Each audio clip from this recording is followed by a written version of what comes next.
Musical cult control. 432 Hz versus 440 Hz. What I am about to tell you might change the way you listen to music forever.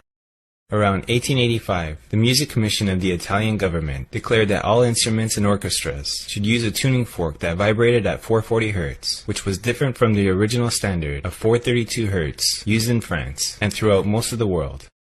In 1917, the American Federation of Musicians endorsed the Italians and began tuning in 440 Hz. Interestingly, in 1917, the United States officially entered World War I.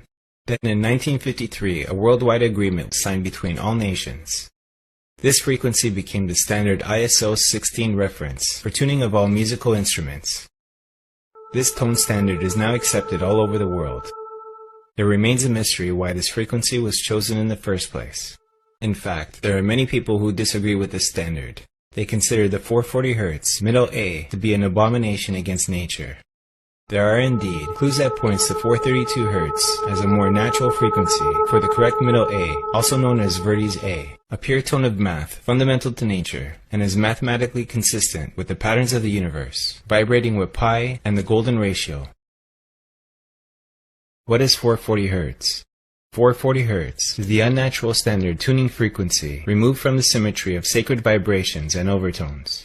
There is a theory that the change from 432 Hz to 440 Hz was dictated by Nazi propaganda minister Joseph Goebbels.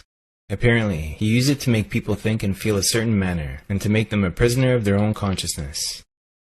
In a paper entitled Musical Cult Control, Dr. Leonard Horowitz writes, "The music industry features this imposed frequency that is herding populations into greater aggression, psychosocial agitation, and emotional distress, predisposing people to physical illness. Believe me, they know exactly what they are doing." Some suspect that the Rockefeller Foundation had an interest in making sure that the United States adopted the 440 Hz standard as part of a war on consciousness, leading to musical cult control. Just looking at this article here from National Library of Medicine, comparing 440 Hz to 432 Hz. It was done on 33 people, and then the context says the current reference frequency for tuning musical instruments is 440 Hz. Some theorists and musicians claim that the 432 Hz tuning has better effects on the human body. And it says there are no scientific studies to support this hypothesis. So now we'll go down to the results, where we'll see if there is any evidence to support that hypothesis. So it says 432 Hz tube music was associated with a slight decrease of mean blood pressure values.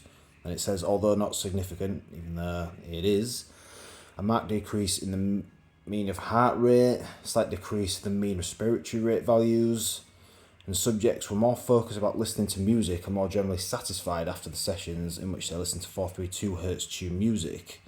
So I think there is some evidence to suggest it has some positive health benefits. Music is one of the most ancient forms of medicine. It is vibration, it's sound waves, and because we are vibration, there's this thing called entrainment. And so when you listen to sound, your brain waves will try to entrain to that same frequency, that vibration. If you're in your power from vibrating higher, it's like you have a shield. The more that you're vibrating, the healthier you are, the more you're consistent with your daily practice and routine. It's like you're putting on this shield. And in the Bible, it's called, my grandmother would say, it's putting on the whole armor of God, yes. Right? The whole armor of the Most High. And so you have a way every day to put your shield up, so when you're walking down the street and that lower frequency, those frequencies are coming out of radios or maybe on the TV or in the internet, it's not entraining your brain, it's just missing you.